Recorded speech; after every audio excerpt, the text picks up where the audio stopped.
UFC flyweights in the whole UFC in the division, and then she goes by the name of Gillian the Savage Robertson. What's up, Gillian? What's up? How are you doing today? Pretty good. It's good to talk to you again, of course. Oh yeah, always good to hear from you. So Gillian, we're gonna start this off. For one, I got my boy Taylor. You may remember Taylor. Last time we did an interview, Taylor was on there with us. And my boy John from Bloody Canvas MMA is also joining us today. So we just want to talk to you as normal, Gillian. So what you been doing in this quarantine? No matter what, I'm always staying busy, always working. Dean and I have still been putting in 2 sessions every single day, making sure that I'm ready. Hopefully I get a short notice fight. I'd be happy with that. So the Talia Santos fight, is that, what's the deal with that? Is that, I've seen some things that's supposed to be happening. Is that not happening anymore? As of right now, it still is happening, but I honestly don't see it happening. Yeah. Just come June, I feel like I may be fighting by then, but I don't see it happening in Canada, and I don't see it being an international opponent at that time. So it's obviously, we don't know what can happen right now with the situation the world's in. But yeah, we'll see. Right now it's still on, but I'm not expecting it to happen. Yeah. So what were you expecting from Talia Santos as an opponent? Like, that's the real question, because she's 14-1. You know, like, what were you expecting from Talia Santos? Honestly, I didn't watch a lot of her yet. It was like I had way too much notice for this fight for me. Yeah. I'm used to having like 4 to 6 weeks notice, and that's perfect for me. But like this time I had 4 months notice. So it was just, I didn't even want to think about the fight because I'll start driving myself crazy just obsessing about the opponent. So I was just waiting until I got a little bit closer, and now we're getting closer and I don't think it's happening. So uh-oh, that's not good. That's not good at all. So okay. So real quick, before we dive into all of this MMA talk, Gillian, you got a new cat. You're a dog girl, and you got a cat, and I see you playing with this cat all the time. What made you decide to go the cat route? Because cats are a whole different beast than dogs. I didn't decide. She chose me. Uh-oh. I was actually drilling with one of my friends at a gym, and I look out the window and I see a little baby kitten run by, and I was like, oh, it's just a baby. So I ran out there and I had to take her in because she was just looking for somebody. And she was like about 8 weeks old, and it was actually the night before I left to go to Boston to fight Macy Barber. So one of my friends watched her for that week for me, and then I've just had her ever since. Oh boy, that's crazy. So Gillian, I'm gonna let Taylor, John, if you guys got any questions, go ahead, man. Y'all know I'm excited to talk to Gillian, but I don't want to overshadow y'all, so go ahead. Yeah, I got a question. Gillian, you mentioned you're training with Dean twice a day, and obviously things are crazy now. Are you just going to be training with him when things get back to normal, or are you going to be kind of splitting things up between him and ATT? I'm a little unsure about how things are going to go. As of right now, I plan to just split it up between. Hello? We lost you. Yeah, I can hear. Yeah, as of right now. Oh, I don't think you can hear me. I think we lost her. I think I can hear her. Oh, okay. Well, yeah, go ahead then. Sorry, I can't hear her. But there she goes. Yeah, as of right now, I'm gonna be splitting it between Dean and ATT, and I guess I haven't really planned out like how much of each yet. It's just we got to see what happens, like how it all works out whenever the world gets back to normal. Gotcha. Hopefully sooner than later, I guess. Oh yeah, hopefully. I'm praying these May 9th fight the May 9th card. I hope the card goes through, because then if that goes through, then Dana's going to start getting to work. I know he's going to start putting out fight cards. He says he wants to do them once a week. So it's like he's going to need some fighters for those cards. Yeah, definitely. Speaking of that May 9th card, I'm a fellow Florida resident, and my brother actually lives in Coconut Creek. But, you know, we've seen the reaction with people talking about Florida and stuff. This is not necessarily an MMA question, but do you feel that Florida residents are unfairly personified by people? Because I was seeing what a lot of people were saying, oh, of course, in Florida, all this. I don't think we're that bad. I think we're nice people. And based off of what people are saying about the state and like all this stuff going on, I don't know. I feel like we're unfairly portrayed by a lot of people who don't live here. I feel like they get the bad, like you always see the like the news headline that's like Florida man did this. Yeah, exactly. And I feel like that's where we get the bad rap from, but we also do like throw parties when hurricanes are coming, so, and have alligators in our backyard, and apparently that's not normal to most people.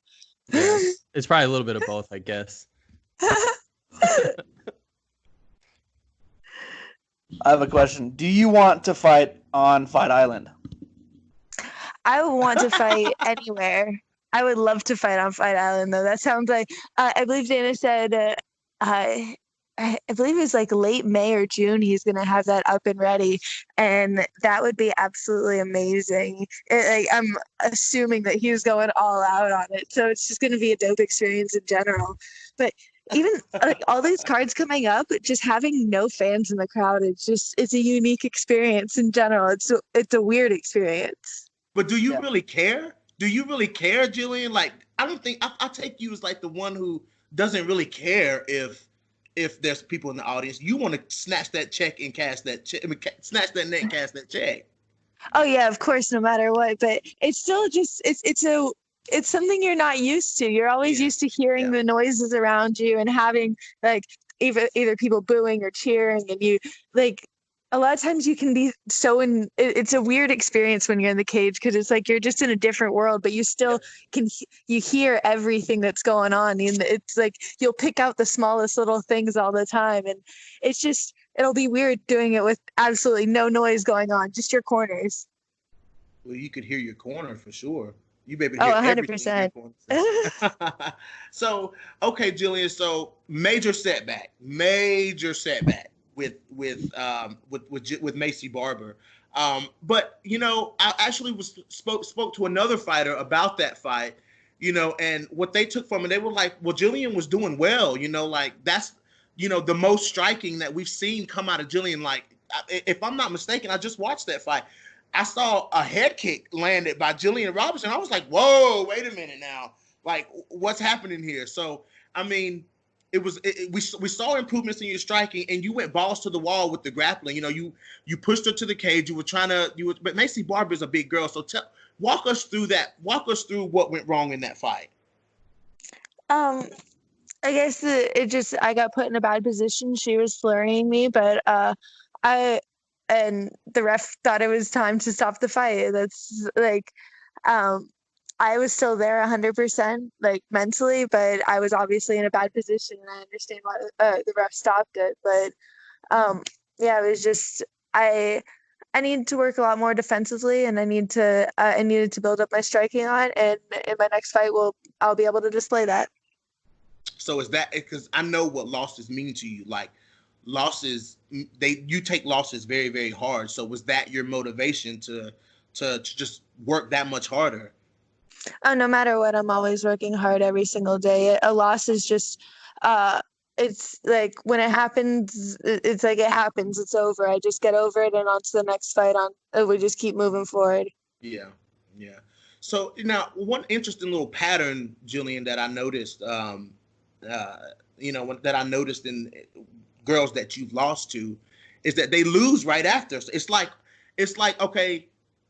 They beat Gillian Robertson, but Gillian Robertson is taking a piece out of these girls, man. I mean, because look at how Macy Barber went out in her next fight. She got demolished by Roxanne Modafferi. Look at Maida Bueno Silva. She just got demolished. So I'm like, you know, when these girls fight Gillian Robertson, win or lose, these girls it takes something out of them fighting Gillian Robertson, and I thought that was an interesting pattern to watch, though, to notice. But real quick, the landscape since the last time we talked, Gillian, the landscape of flyweight has drastically changed. It has drastically changed. I mean, you've got Valentina's defended her belt a few times. You've got new additions like Alexa Grasso, Cynthia Calvillo, who you've already fought. What is your current outlook on the landscape of 125 right now? I want every girl from bottom to top. I don't care. I just want to fight. Okay, keep going. I'm just trying to get back in there. It's like I said, like you said with the Macy Barber fight, it was a setback, and I feel like so many people hold you to your last fight. Nobody cares about any fights before that. They're like, oh, you win your last one. Yeah. So it's like, I want to be able to say yes to that question. Yes, absolutely. For sure. So now looks like you've been working on your striking a lot. Like what's some of you're obviously very fluent on the ground. What's some of the challenges that you see because you've been, from your training footage, you've been working on your striking a lot. So what's some of the challenges that you experience learning that skill set that's not quite natural to you? Well, like I've always worked on striking since I started. I've been like working on everything. Jiu-jitsu is just where I've always shined. That's what I picked up faster and I was just better at. So it's like I've always been working on striking. It's just little things that I'm starting to put together more, and it's making me efficient all around. Where because I'm striking better, I'm able to wrestle better on my I'm able to get my shots better because my feet aren't so far apart when I'm striking, and it's pulling my whole game together and just really making me a well-rounded fighter. Yeah. Go ahead, Taylor. Okay, so you don't care who you fight next. So would you rather fight on Fight Island in June, or would you want to wait, or do you just want to go in May no matter what? I'm just trying to get back in there. Like if they want me May, June, whatever, I'm taking the date, I'm taking the opponent, whatever location, I'm down. I'm ready to sign a contract right now. Fuck. Hell yeah. That's it's one thing, to hear a fighter say that, but when you talk about Gillian Robertson, man, it's girls gotta be like, okay, wait a minute now. I can't go to the ground with Gillian Robertson, you know what I'm saying? Like, that's gotta put girls on notice, because when you lose a fight, you go on a streak, Gillian. You go on a mean streak. Because after you lost to Silva, you went on a fucking mean streak. Like, it was like you were finishing girls left and right after you lost to Maya Bueno Silva. So whoever the next girl is, whether it's Talia Santos, possibly, potentially I could see you fighting somebody like a De La Rosa or like a Ariane Lipsky or somebody like that. Like, if you get that type of opponent, what kind of that's a killer fucking fight. What do you think, John, about whoever it is that Gillian Robertson fights next? I think it's going to be a tough fight for him.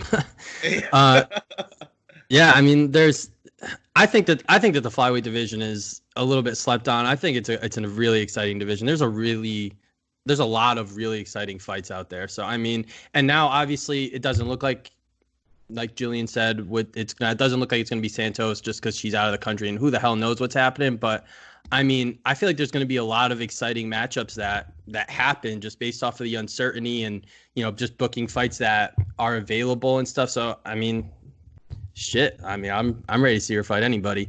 So Gillian, we're looking at more of a local fighter. So I'm gonna throw some names out there. You know what I'm saying? Like, I'm gonna throw some names out there like Andrea KGB Lee. Like, she's local. That's something that could take place locally. That it's not an international fight. And you told me last time I interviewed, you said we were talking about De La Rosa versus KGB. You said you feel like you finished KGB. I mean, like, that's like a potential opponent. Like, that's somebody who could be put on the card at last minute, and the UFC knows that you'll take a fight. You'll take any fight. You'll take any fucking fight. So, I mean, possibly like an Andrea Lee or somebody like that. What do you think, like, potentially facing her? Because that could possibly happen. I feel like at this point it's really it's a toss-up, but it can be really anybody. Yeah. I expect anybody any athlete who lives in the United States should be staying ready and staying on notice, because they should be waiting for the call, because Dana's trying to put out these fights, and he's going to need fighters to fill up the cards. He's going to need them on short notice. So I'm going to be one of those fighters who's staying ready, and no matter who's across the cage for me, I'm signing the contract. I know you said you'll fight anybody, Jillian, but who do you want? Who do you want, Jillian? Honestly, I feel like coming off a win, I feel like a more, like, I know where I want to go more, I guess. I don't know. Even coming off a win, though, I don't feel like that. I don't really care. It's whatever they give me. I'm not picky. Like you don't really see like men calling out women when it comes to fighting and stuff like that. But you did call out Nate Diaz to a smoke off. Like, when I saw that, I was like, yo, Gillian Robertson is a fucking savage for real. Like, you called out Nate Diaz for a smoke off. Where did that come from? You know, I feel like he's one of the biggest potheads in the sport, and they don't really have a female representative of that. Mm-hmm. And I would like to be that representative. Okay. Hey, Taylor, you hear that, man? That's it. You gotta make it happen. He's ready to go, man. Jillian Robertson, man. I swear to God. Savage, for sure. So, Jillian, I did not get to talk to you after the big win over Sarah Froda. I did want to talk to you about that. Jillian, you got to walk me through that fight. Like, I know that fight's a couple of fights ago, but what a performance. That's probably, other than maybe the Veronica Macedo fight, that those two are probably tied. That was the greatest performance of your career, Jillian. That was the best Gillian Robertson that the UFC and the MMA world had ever seen. So, I mean, you told us that you had been working on, your ground and pound and stuff like that. And even your striking, looked pretty good in that fight. Your striking looked good in the Macy Barber fight. I mean, it did. Coming out the gate, your striking looked good against Macy Barber, but your striking looked really good against Sarah Froda. And Sarah Froda is you beat her ass right out of the UFC. I mean, you did. You beat her ass right out of the UFC. So a very dangerous striker like that, you approached that fight on the feet. Walk us through that fight. That fight, I feel like no matter what, I always have the same game plan. I'm just trying to get to the submission. I'm trying to get, obviously I've been working on my striking, and I need that to get better and to improve in the sport. But if I can get it down to the floor, I know that it's my world. And I knew she was going to be tough on the ground. I knew it was going to be dangerous to be in her guard. She was a multiple time world champion in Brazilian Jiu-Jitsu. So it's like, I knew that it was gonna that she was gonna be tough there, but I knew that it's different when you're getting punched in the face. It makes a lot of difference once it changes the black belt, So no matter what, my game plan was just go in there and try to look for the sub, and I was just using my strikes to hopefully open it up. And I was sitting there, and I remember I threw like 2 elbows, and I heard the ref say to her, he's like, "I need more work from you, Froda." And I was like, "Oh shit, that's your cue, like, go." Yeah. Because when you threw, like, after like the second or third elbow, it was like, bam. I was like, look at Jillian go, boy. those nasty elbows, those Kenny Florian elbows, dude. That shit was sick. Happy? Yeah. Oh my God, it was fantastic. It was fucking fantastic. And you told us how you were going to finish that fight. I don't know if you remember, but you told me and Taylor how you were going to win that fight. And you went out there and fucking won that fight with ground and pound elbows to the fucking face. And it was amazing. It was beautiful. It was a work of art, Julian. Thank you. Go ahead, John. Yeah. So when you were, originally faced or scheduled to face Talia Santos, she's a woman who has 10 knockouts. Was there something about that you liked, where it was, an opportunity against an opponent who has finished a lot of opponents with her hands and her striking and all that kind of stuff, for you to get back in there with someone like that and just kind of make a statement? On it, like, if you look at her record, she hasn't really, she was 14-0 and fighting a girl who was like 0-1 or something. Like, she hasn't had a lot of necessarily like tough opponents until she reached the Contender Series in the UFC. Right. Yeah. So, And keep going. Sorry. yes. So I don't really hold those 10 knockouts to anything, just because a lot of the girls she fought were very inexperienced. Gotcha. And, obviously you said countless times that you're willing to fight anyone. We all believe that. But is there, a little bit of in the back of your mind kind of hoping to get someone who is a little bit known as a striker to kind of prove that point and just make a big statement? I guess, I don't know. It doesn't matter to me. I feel like it's just as much of a statement if I can out-grapple a really good grappler. That's a good point. No matter what, it's just going in there and trying to execute my game plan and not giving them a chance to do what they want. Yeah, because a lot of people counted you out in the Veronica Macedo fight. They were, like Veronica Macedo to me was a bit of a hype train coming into the UFC. Like a lot of clout was behind Veronica Macedo. And she hasn't really looked that good in the UFC, and a lot of people were banking on her to beat you in that fight. And when you went out there and, damn near choked her to sleep, it was like, okay, I think that fight really put people on notice. And also with the Molly McCann fight, I mean, those girls, Sarah Froda, Molly McCann, Veronica Macedo, those girls are strikers, and, so, I mean, it's kind of a trend for you to go out here and take out these strikers, though. But of course, I'm pretty sure what John's trying to say is like a striker with a little more clout behind them, someone that has a solid name in the MMA world. Like if you were to go in there and take somebody like that out, that's going to speak volumes for Gillian Robertson and put Gillian Robertson where she needs to be. Yeah. Like I said, it doesn't matter to me who it is. It's just trying to put on a performance and I'm like any name, anybody who's going to help me move up the ranks. I need somebody to help me get up there. I need somebody to step in the cage with me first. Yeah, I mean, that's crazy, man. Because they had you at number 15 and you lost one fight and they kicked you out of the rankings. I was like, as hard as Gillian worked to get in the rankings, and then she loses one fight and they boot her out of the rankings. And then you have fighters like, Viviane Araújo in that division that have leapfrogged their way up. And I'm like, and even Antonina Shevchenko, she's leapfrogged her way up, in the division. And, to me, that was kind of shocking. Yeah, I have no idea how the rankings work.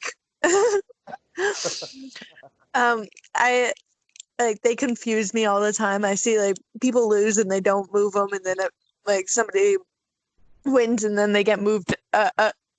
Just the way they move them and who gets moved in there. Yeah. Paige Van Zandt was ranked in our division forever when she was supposed to take a fight at 115, and I'm like, I don't get it. Yeah, I didn't get that either. And I was kind of looking forward to seeing. I was hoping that they would give her when you called her out and she was on Facebook, on social media looking for a fight, she wanted to fight so bad, and before her last fight. And I was like, okay, well, why not make the Gillian Robertson fight? That would have been interesting. I know you were gunning for that fight.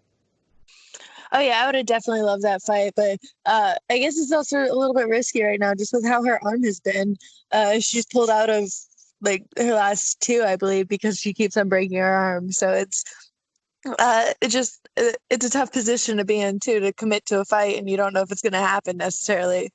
Hey Taylor, what's up? If Paige would have got in there with Jillian, that arm will have really been fucked. She's not leaving the same, that's for sure. She's gonna come out looking like a Tony Ferguson victim. Just gonna get carved up with elbows and you get tapped. Yo, Gillian, you would have broke that arm. I mean, let's just be honest. You'd have broke her arm. Oh, definitely. No, always submission hunting, and if I see the weakness, I'm going to attack it. Yeah, oh, for sure. So, Gillian, you've been so with this whole quarantine thing, you know what I'm saying? So you've been gassing up, I'm sure. I'm always training, always working, so it's nothing's changed for me. It's the same like I'm just getting more private time with my coach, if anything. I'm talking about some trees, Jillian. Oh, I honestly, I like it's been training. I've been working harder this quarantine than anything else. Yeah, and a lot of discipline has to go along with being in this quarantine too. Like, keeping yourself going, keeping yourself training, like, and you have no issue with that for sure because you work very hard anyways. Oh yeah, my motivation is just getting my hand raised at the end of the day, so that's all I'm thinking about. Yeah, yeah, for sure. So Jillian, so let me ask you this question. Let me ask you this question. Seeing how flyweight is, of course, is working here. You know what I'm saying? How it's shaping up. A lot of people coming into flyweight. A lot of people, former bantamweights, former strawweights coming in. When it comes to size in that division, as far as like the bantamweights that have moved down, and you're a strawweight coming up, so there would be a size discrepancy there. How do you deal with that kind of? Because you're not the biggest flyweight out there, so how do you deal with that size discrepancy when you're facing those bigger, stronger opponents, like those bigger, longer girls like Chukagian or Lauren Murphy, those type of girls? How do you deal with that? I don't feel like size or strength necessarily matters if you're technically better than someone. No matter, like at my gym, there'll be there's guys who are white belts who are like 200 pounds who I can manhandle because I'm technically better than them. So it's like the size difference doesn't really make a difference. It's just how, like, if I'm better than you, I'm gonna be better than you. Word. Go ahead, Taylor. Hey, who do you think wins on the May 9th card? Tony Ferguson Tony Ferguson or Justin Gaethje? Oof. I honestly think that Tony probably would have had an easier time winning against Khabib than he would Justin. I feel like Justin's a tougher matchup. And just stylistically, I see Justin coming away with the win. And especially with Tony doing 2 weight cuts, like I don't completely understand that, but I don't always understand Tony. Yeah, no one does. No one does. He's a wild dude. Oh yeah, he's definitely one of a kind. But what would make him cut weight? Like, what would make him do that? There's nothing. He also kicks metal poles. I'm like, I mean, yeah, there's a lot of things he does that I question.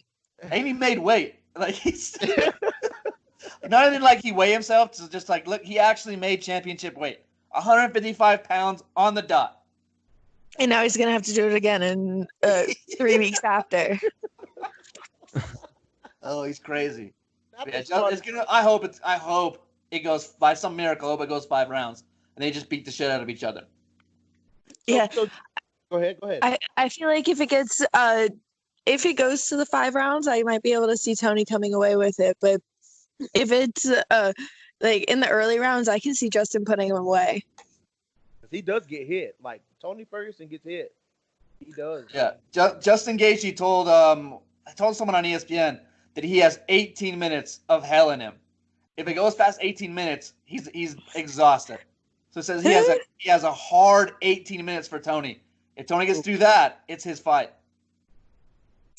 Yeah, exactly what I was thinking. I feel like Justin's. Well, I don't see Tony getting through those 18 minutes though.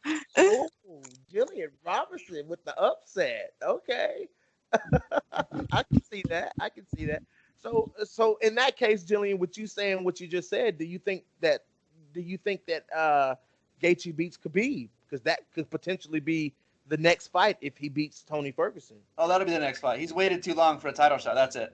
Yeah. I feel like Gaethje is probably one of the toughest matchups in the division for Khabib. Like I said, just stylistically, like Gaethje gets beat by like people who are precision strikers, like the Conor McGregors or Dustin Poiriers. But I feel like someone like Khabib, Gaethje's wrestled his whole life, and he's a better striker than Khabib, so he might be able to keep it on his feet and just drag him into a war on the feet, which I don't think Khabib would be ready for. But Jillian, that's what I say about you. That's the same thing I say about you, Jillian. I feel like Gillian Robertson is a tough matchup for Valentina or anybody in the top 5. I feel like you're a tough matchup. Absolutely. I feel like you're a tough matchup for them. So with you being on the receiving end of the comment that you just made, what do you have to say about that? I feel like that's a little bit bold. Well, no, I am a tough matchup for no matter what, but for anybody, no matter what. But I'm still. I feel like there's girls who are tough matchups for me as well. Like Valentina is a tough matchup for me, and like I'm ready for that one day. But she's an all around tough fighter. Like you saw how she handled Caitlin Chukagan. She outclassed her on the feet, was getting takedowns, was looking good on the ground. I just feel like she's a tough matchup for anyone in the division. Yeah, for sure.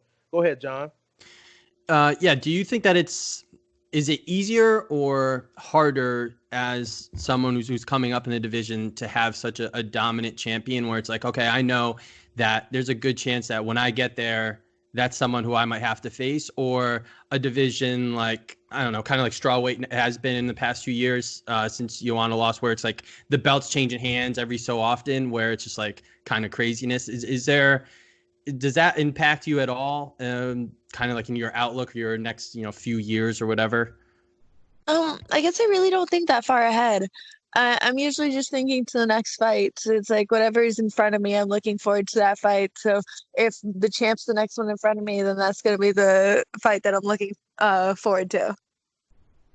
Cool. I mean, it's some legit competition coming up for Valentina Shevchenko. I feel like she has to weed through, because the rank, like you said, Jillian, the rankings were kind of like when after the Tough show and you had a couple of fights in the UFC, and then the rankings come out and it's like, it's confusing. Like the rankings have been confusing in that division, and I don't quite understand it, but, I feel like there's a lot of weeding through that Valentina has to do to get to the real meat of the division. And I feel like girls like, and I've said this before, girls like you, De La Rosa, Barber, I'd even go as far as saying Lipsky, even Roxanne. I feel like that's that wave of the division to me is where the most real competition is going to come from. Oh yeah, definitely. It's like I feel like all the younger girls coming up were the ones that you're gonna have to look out for. Like you said, like Macy, like me, like Montana De La Rosa, we're all gonna be the one. We're all the girls who are coming up well-rounded, who have been doing everything since they started. So it's like that we're not trying to catch. We're not like just a striker, just a kick, just a jiu-jitsu girl. We're coming up as MMA fighters. Right. And Valentina's she's an all-around complete fighter, and it's gonna take someone, with that kind of a skill set, I believe, to go in there and get the job done. So, but with Jillian not looking that far ahead, of course, I know you pay attention to what goes on at the top of the division. How do you see, who do you see next for Valentina Shevchenko? That's tough. That's tough. That's a tough question. I thought, Joanne Collingwood was scheduled to fight her, and then Valentina pulled out. Yeah. So, go ahead. No, I believe that Joanne, she definitely deserves it. Her, Roxanne Modafferi, they're the two at the top that I feel like deserve it the most. And Joanne was scheduled to, I know. So I believe she is getting the title shot. Oh, for sure. But I'm biased. I'm very biased. And I'm biased, Jill. I'm Team Robertson all day long. I always have to. All day. But all day. But when you look at the girl, like when I look at the girl, and I'm not, and this is not me being biased, like this is me being straight up realistic. When you look at the girls, that are going to be facing her next, it's like I see you beating them. Like, is it wrong for me to say that? Like, I don't think it's wrong for me to say that. Like, I see you beating Roxanne Modafferi. Like, I see you beating a couple of those other girls that could potentially get the title shot.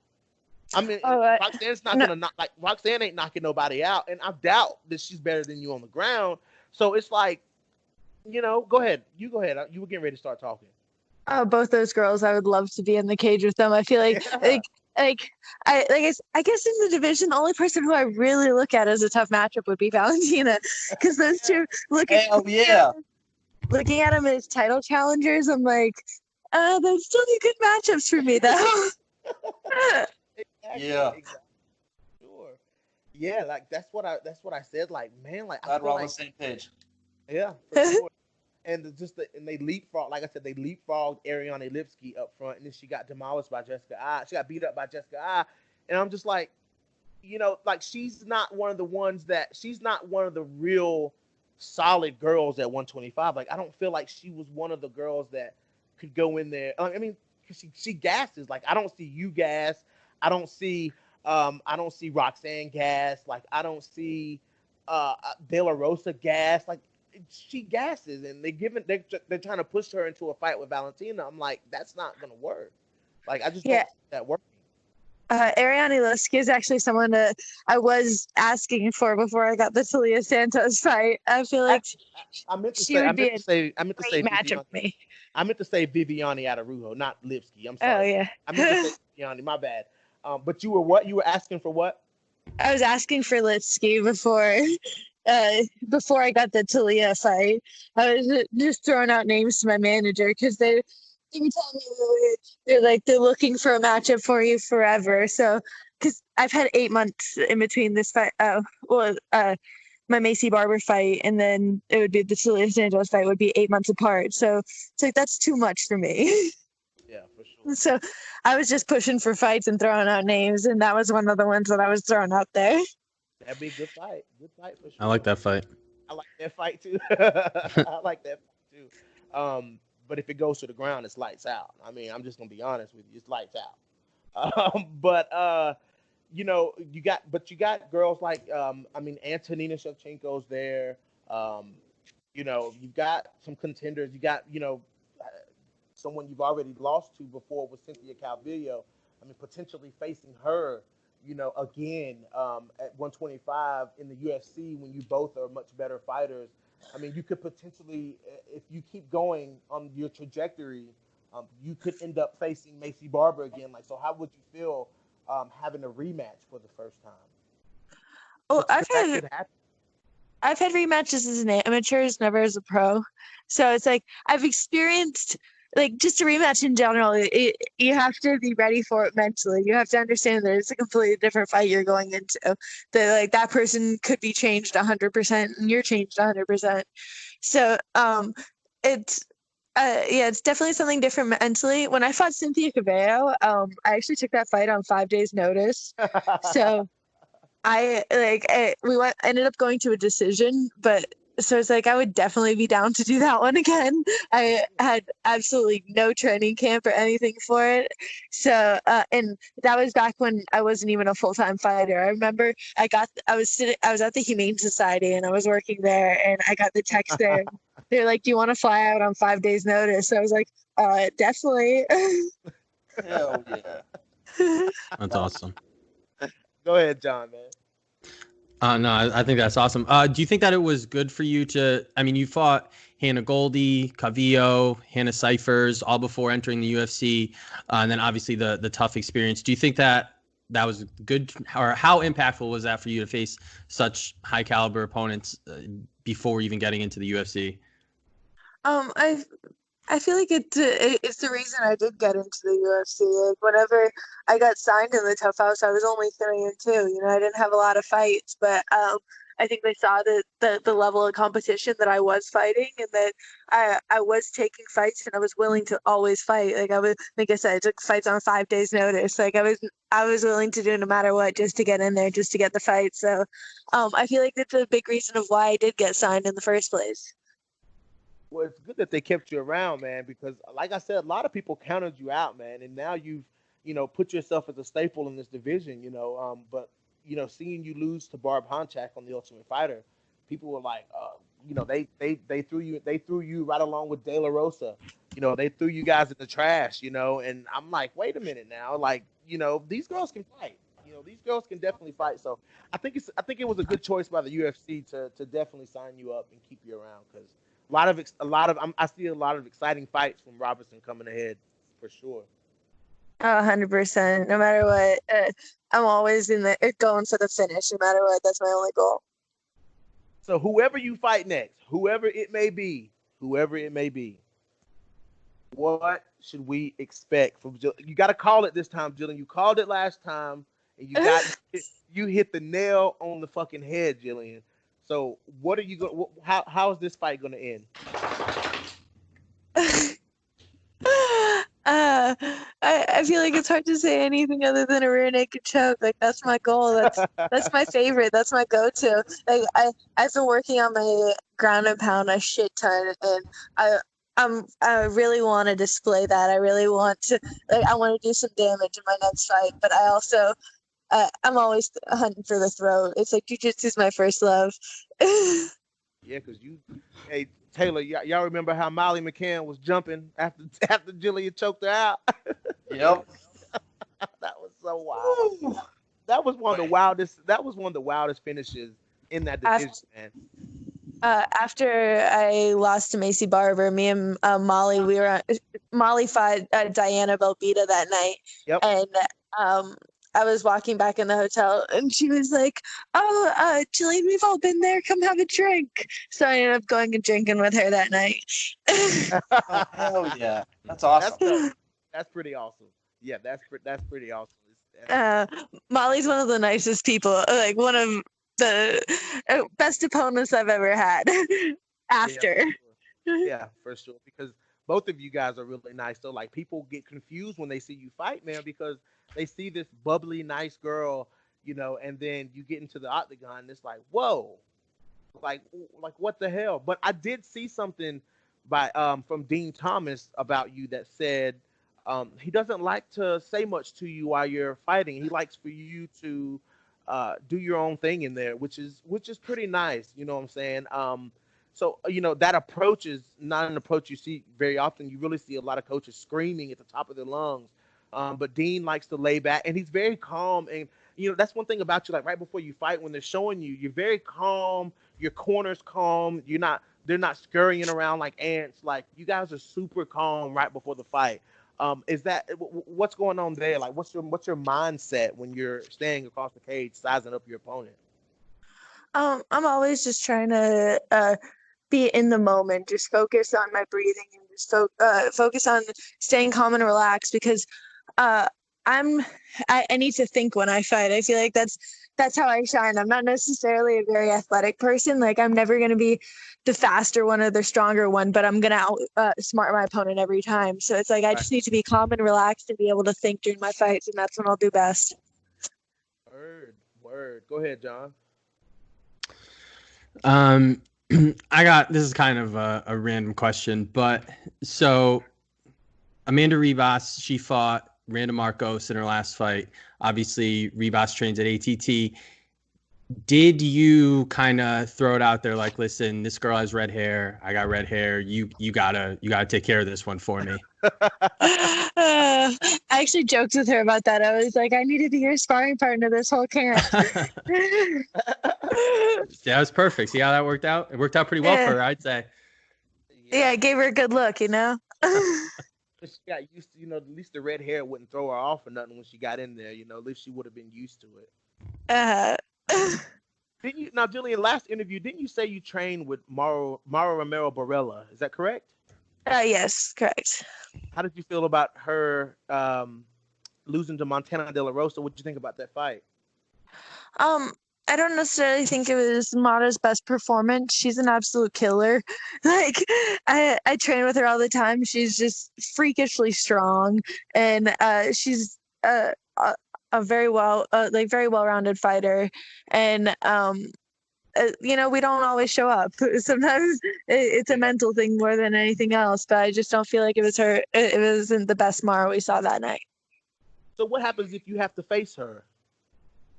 I'm pretty sure that the UFC is gonna try to avoid that as long as possible. They try if you train at the same gym, they're not gonna make teammates fight until it comes down to like a championship thing.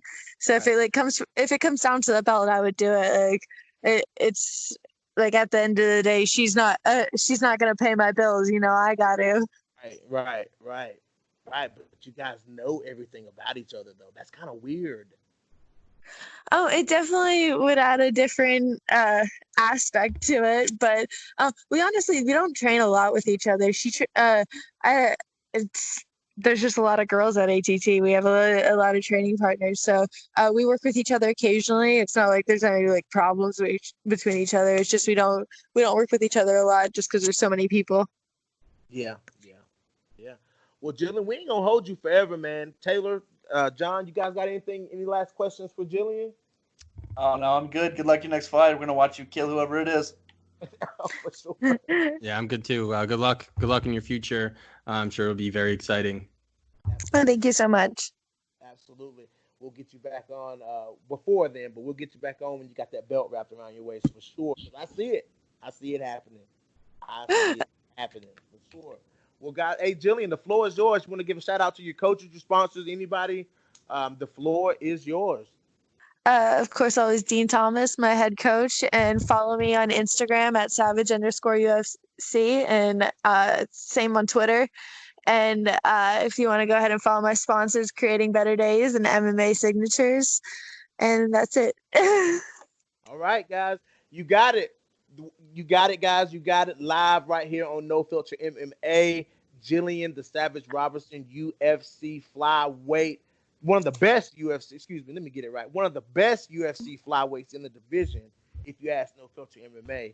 And she is out. We are out, guys. Thank you guys so much. We appreciate it. Thanks, Jillian. All right, thank you. You're welcome.